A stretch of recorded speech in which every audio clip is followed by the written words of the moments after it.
to another edition of the recovery scene. Wow. All right.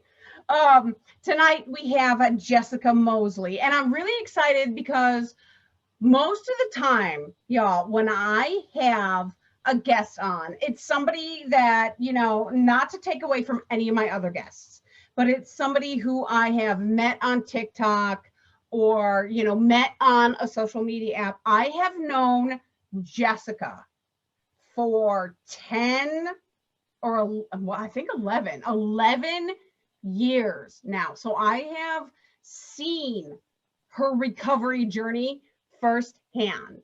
So I kind of have like all the spoilers and the cliff notes and everything, but I'm really excited for her to be able to tell you guys her story because I have watched her come so far.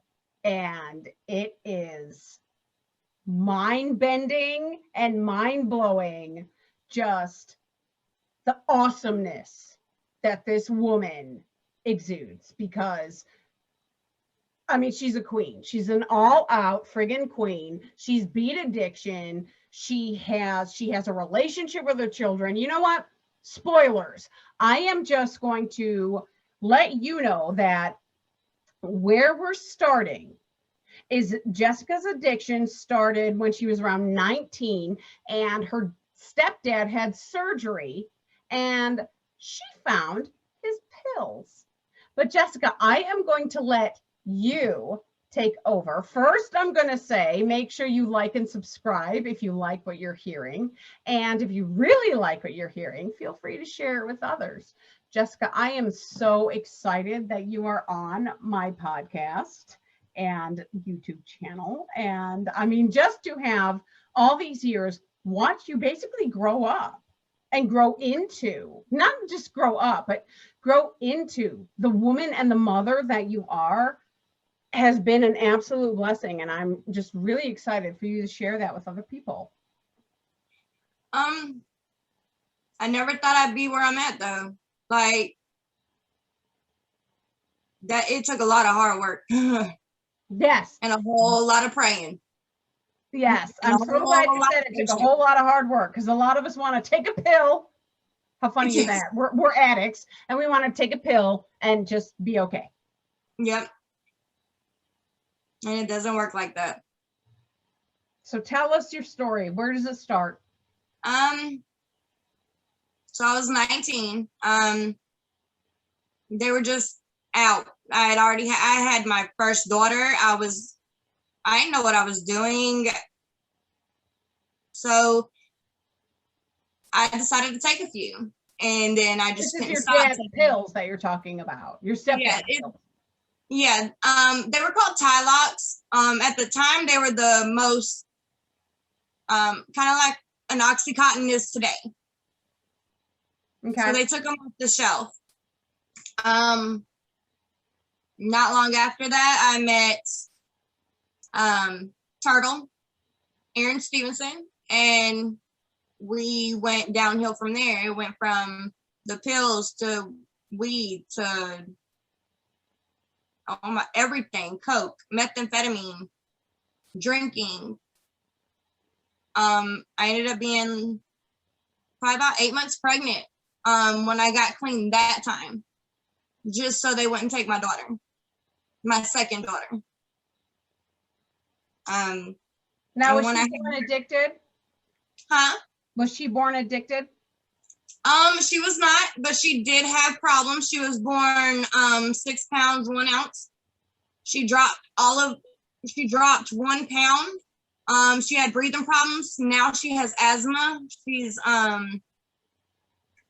ADHD. And some depression. Okay.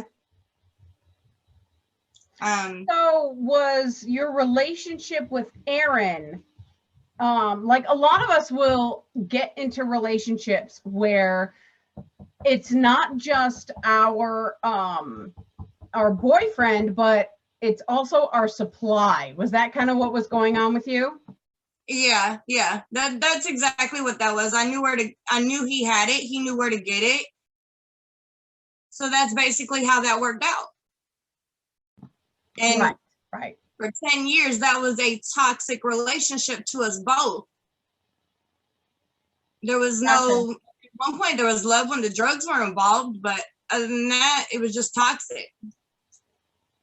I think a lot of us can relate to that. A lot of us have those kind of relationships because it's like, I need to get what I need to get, and here you are. Exactly.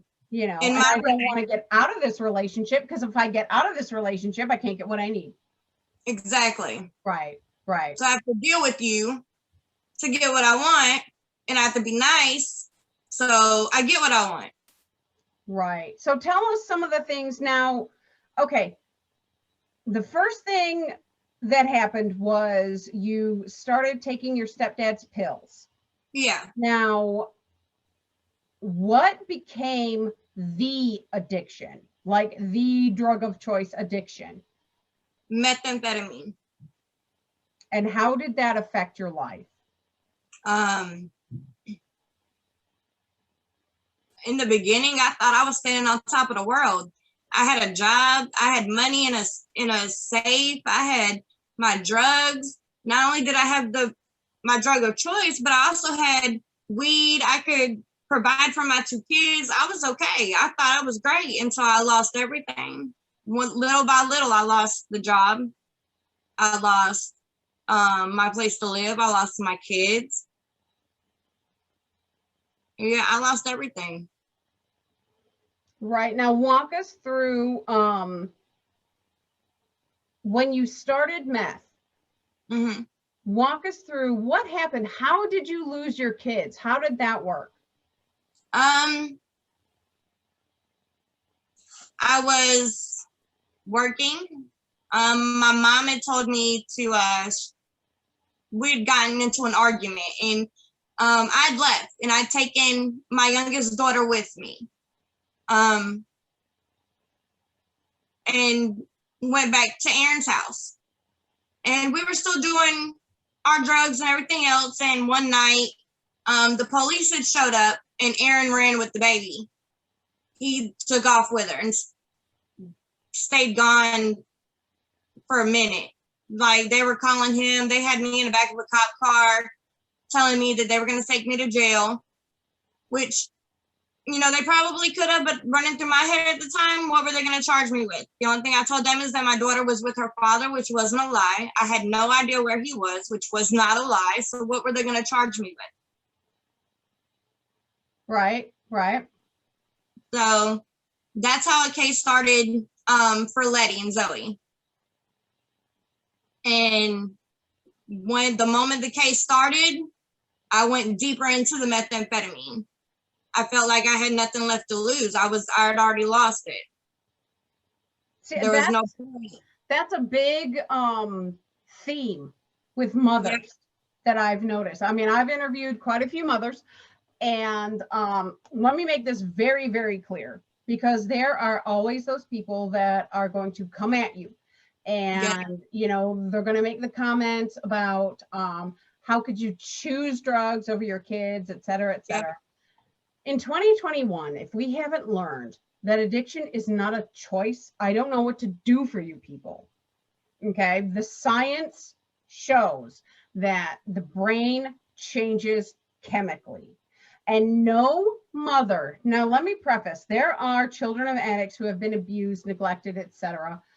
There are people who should not have children ever, like they just should not breed. We understand. Right.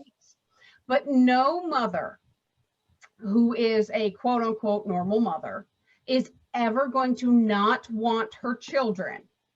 Okay. So the addiction is making the decisions at this point. Yeah. You know, and a mother losing her children is the most heart-wrenching thing that I can ever imagine. And what happens, and correct me if I'm wrong, what happens with a mother in addiction is it's a cycle.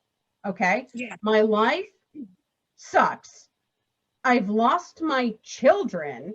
What the hell else do I have to lose? I may as well use drugs. Exactly. That was the only thing that I had. Right. And that's the addiction talking. Yep. Yeah. I had that. If I didn't have my kids, at least I had that. I could stay high. I can continue being high and not think about it and keep preoccupied with something else. Because we all know doing methamphetamine, you are up for days. You're not eating, you're not drinking, you're not doing what you're supposed to. Right. And then people go, why y'all get fat when you're in recovery? Because I like food and sleep. I realize I like these things. It's amazing. Right? I don't know what I was thinking ever. Right. So, okay, you lost 2 of your girls, right? Yes. Now, how many children do you have altogether? 3. 3. Okay, you have Letty. Remind me of the other one. Zoe. And Sophia. Sophia. My little squishy. Yes. Okay. Yeah. So when you lost your 2 girls, now walk us through the time where you were using. So obviously, after losing your girls, you still used. What was your life like then, during that time? Where were you living? What was happening, etc.? Life was hard. I'd met a guy, oddly enough, through a lady I had met in at the Aiken Center when I went for the recovery. And I'd met him through her, and he just happened to be her dope dealer. So when I went and seen her, I got back on with methamphetamine. Like, I never lost touch with it. I always did it, but I got back in deeper with it. And I ended up dating that guy. And that guy took me to a totally different state. And this guy made it to where the only person I could talk to was him. If I talked to anybody else, I got beat. If his friends came over, I had to go to my room, because if I didn't, I got beat. We had run out of dope at one point, and when you run out of dope, your body gets tired. You want to go to sleep. Well, I ended up going to sleep, and because I did not help him paint a wall, he broke the light bulb in my room, grabbed me by my hair and dragged me through it, and blamed me because he fell. Right. So we get into a lot of toxic relationships just because these guys can get us what we want. Yep. And that's what it was. And that's how it was for like a year and a half, 2 years in Hephzibah with this man who I couldn't get away from. I had no freedom. I had no chance to get anywhere, no phone, no anything. Now, how did you finally get away from him? We went to a Walmart, I think in McBean, and he decided that he was going to shoplift. Comes with the tray. Mm-hmm. And he got spotted by a secret shopper, and they followed him out the door, and he ended up having a warrant out of McDuffie County. So when he went to McDuffie on the warrant, a friend of mine was coming through Savannah or coming through from Savannah, and he stopped through, and I hopped in his car and didn't look back. Nice. All right. So at this time, who's got your kids? My mom. And how was that relationship? It's rocky. At that time. We didn't talk.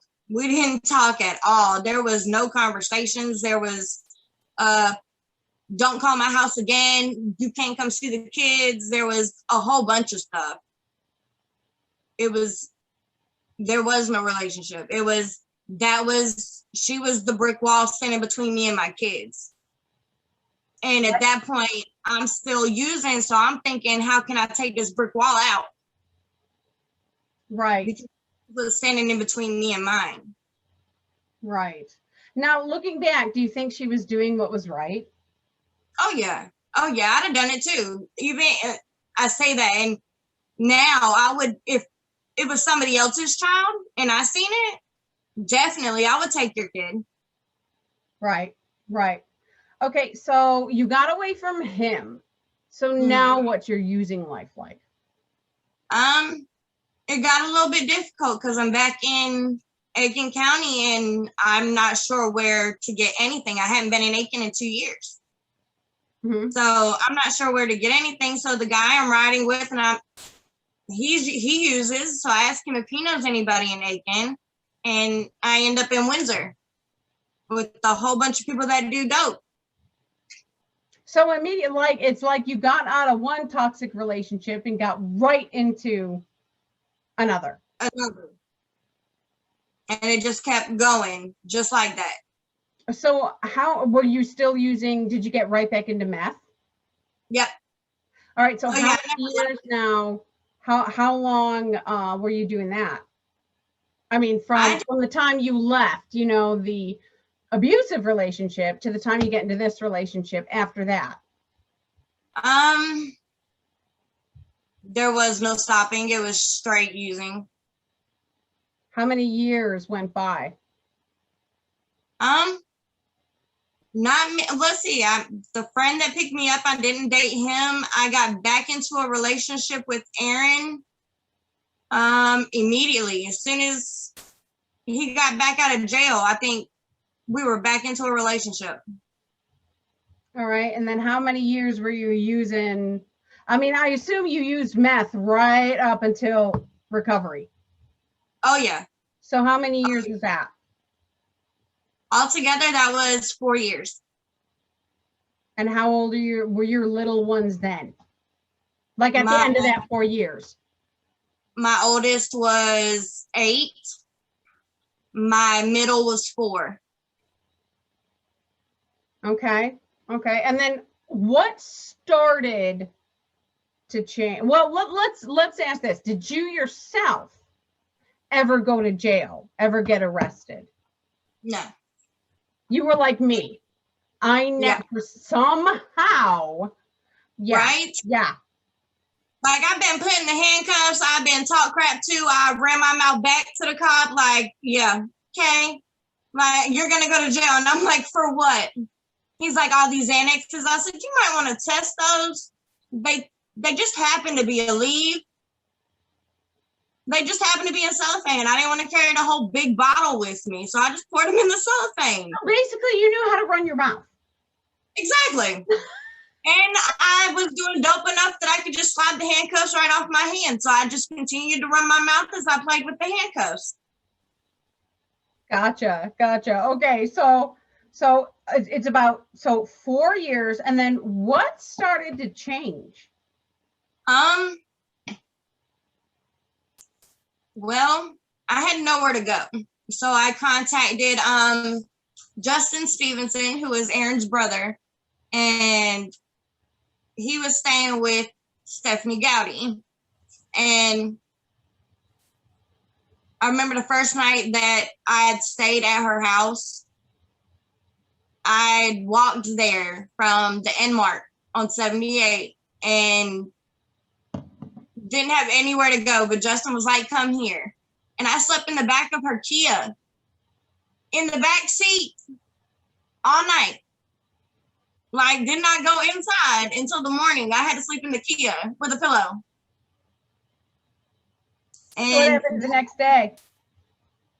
The next day, I went to sleep that night, so I was sober, and I went in, and this lady who didn't know me, just met me the night before, let me into her house, fed me, talked to me, and let me stay there.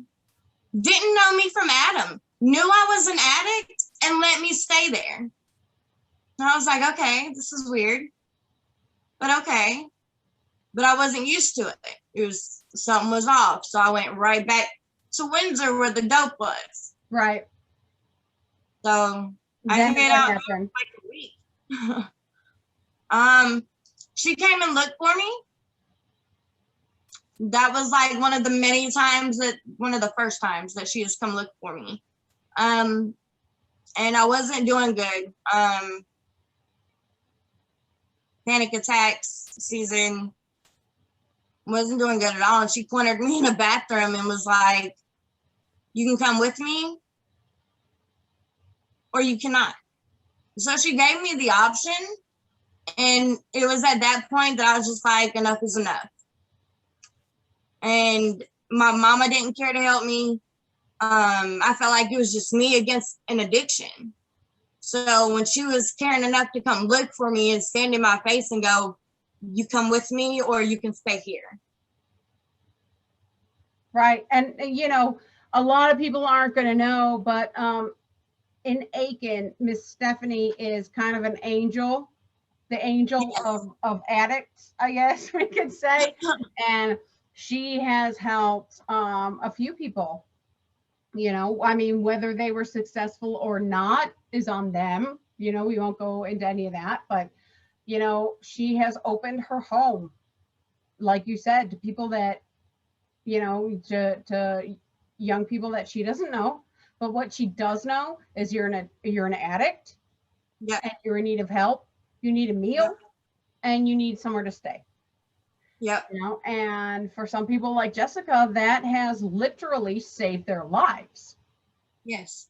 You know, and so take us through living with Miss Stephanie and when things started to really change. Okay. At first it was weird because, like I said, I didn't know her and I didn't know what to call her. And Justin just kept calling her mom or ma, and I was like, I don't know her like that, dude. Like, what do I call her? He was like, you can try Stephanie. No, I'm good. You talk to her. I'll chill until I'm comfortable with her.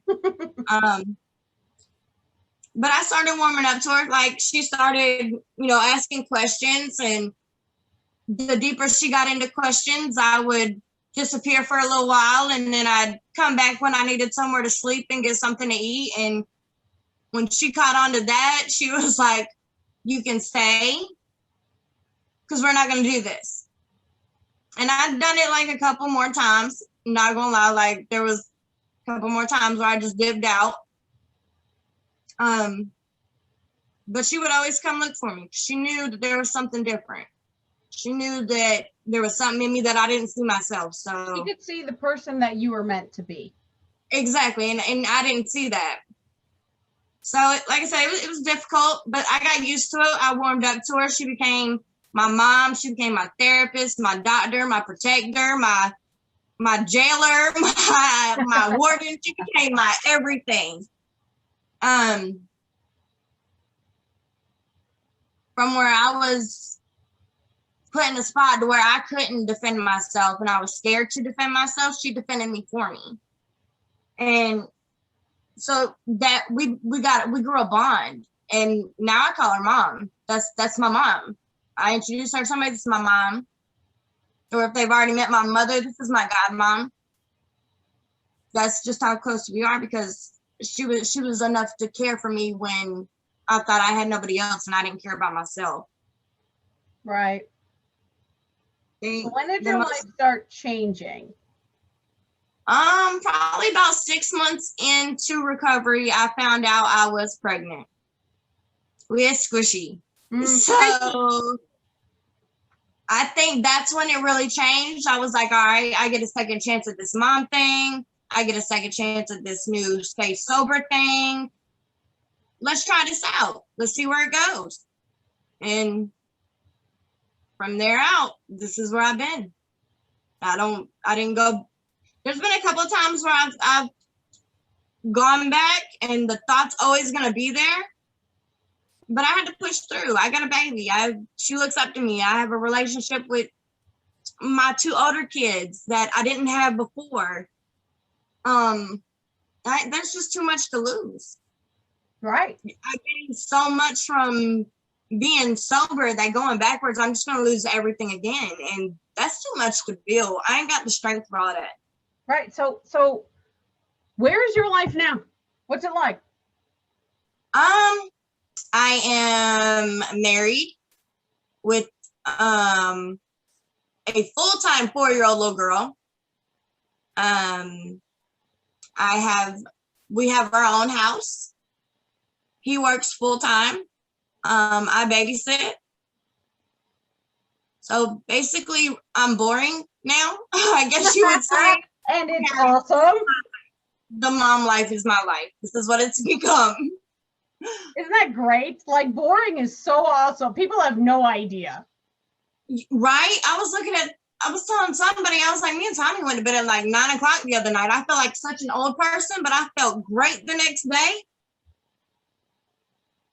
Yeah, I mean, you don't have to wake up worrying about where you're going to get something, if you're going to be sick, any of that stuff. Nope. You know, it's unbelievable. It is, because the hardest part of it is everybody thinks you need something else to cover it up with. Mm-hmm. And you don't. I had nothing. I walked out of going 4 years straight doing methamphetamine to nothing. Right. And that was hard. You just made it, you know, a friend of mine told me this one time, and it was so simple and so deep at the same time, because I remember when I was trying to just quit smoking, right? Just quitting smoking. And he said, dude, it's a decision. Every time you pick up a cigarette, you made a decision. Yeah. That's how it is. And so when we make that decision, I always tell people, I was a chronic relapser. I relapsed and relapsed and relapsed. There's no such thing as a chronic relapser. You haven't quit. You haven't quit. You know, you're doing it because somebody wants you to, or you're doing it because the judge said, or, you know, whatever. But when you really quit, you really make that decision that you're done. And when you're done, you're done. And you go as hard for that being done, for that recovery, for that sobriety, as you did looking for that drug so you wouldn't be sick in the morning. Yep, exactly. And that's what I did. I went big or go home. And I guess I wasn't playing when I said go big or go home, because I ended up with a third baby. So right, you went all the way in. I did. There was no turning back. Right. I needed a backup plan because I didn't trust myself. So I figured, you know, hey, baby's your backup plan. Right. And, you know, like I told you all at the beginning, this one is a little personal, you know, so we would not want, you have no idea how many toys and clothes and everything we have given this little girl. And, you know, we absolutely love her and cannot imagine our lives without her. So, you know, you staying clean has kind of worked out for everybody, because you get this little girl taken away and we're going to be pissed. Not just you, but everybody. I'm not even going to come. I'm going to watch church on my phone. Like, right? That's how I'm going to church. You understand, this woman would have to answer to an entire congregation. So, you know, but, you know, and everybody's got their own recovery. For some people, the 12-step programs work. For some people, harm reduction works. For Jessica and for myself, something through somebody, something, some way through our church worked. So, you know, there are so many pathways to recovery. You know, at the recovery scene, we don't judge. We don't tell you that one is better than the other, or that you're not clean unless you A, B, and C. You know what? If you are functional, if you aren't lying, stealing, manipulating, and you aren't hurting anybody, and you're living your best life, babe, you are in recovery, and we are really proud of you. So, you know, Jessica, I just want to really thank you for being here and being willing to come on here and share your story and everything. And we know it's going to resonate with somebody, because, you know, like we always say, addiction isn't pretty, but recovery is beautiful. And, you know, just thank you so much. Oh, you're welcome. That's when I talked to you about it, that's why I told you I don't want to write it. I even forgot until you messaged me earlier. I was like, oh yeah, that's today. I didn't want to write about it because I want it to be as natural as possible and as honest as possible. I don't want to think about it. I want the honest, you know, to be there. Exactly. Well, I'm glad it was. And, you know, y'all, that's going to do it for us for another edition of the Recovery Scene. We are so glad that you're here. Anybody watching on the Facebook Live, if you want to stick around for just a minute, if you have any questions for Jessica, we'll be glad. You know, she'll be glad to answer them because, you know, I didn't tell her that, but I'm assuming she will be. Anyway, Yes. thank you all so much for watching. And like we say, addiction isn't pretty, but recovery is beautiful. And we will see you all next